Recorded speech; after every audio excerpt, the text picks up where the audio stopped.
அபூதர் ரலியல்லாஹு தஆலாவுக்கு முஆவியா ரலியல்லாஹு தஆலா விருந்து கொடுத்தாங்களாம்.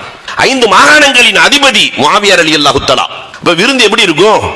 படோடோபமான விருந்து. அபூதர் ரலியல்லாஹு தஆலா சாப்பிடவே மாட்டாங்க. உள்ள போய் பார்த்த உடனே ஏகப்பட்ட விருந்து பொருட்கள் வைக்கப்பட்டிருக்கு.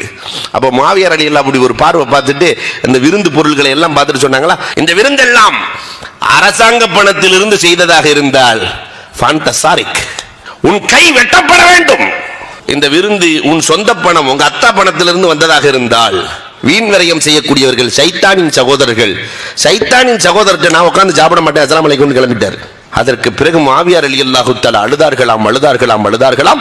அடிமைகள் என்ன சாப்பிடுவார்களோ அதைத்தான் முஆவியா ரலியல்லாஹு சாப்பிடுவார்கள். வரலாறு பேசுகிறது. வீண் விரயம் போனதே. ஈமானை அழிக்கிற அபாயம் வீண் விரயம். அதனால நம்ம சமூகத்தில் வீண் விரயம் குறைய வேண்டும். அதெல்லாம் பண்ண அப்துல் காதர் ஹாஜியார் இந்த சமூகத்திற்கு கொடுத்தது எவ்வளவு தெரியுமா? 1500 ஏக்கர். ஆனா இன்னைக்கு அந்த வக்ஃபு கலாச்சாரம் எல்லாம் காணாம போயிடுச்சு. என்ன காரணம்னா எல்லாம் இந்த சமுதாயம் இஸ்ராஃப், வீண் விரயத்தில் மாட்டிக்கொண்டது.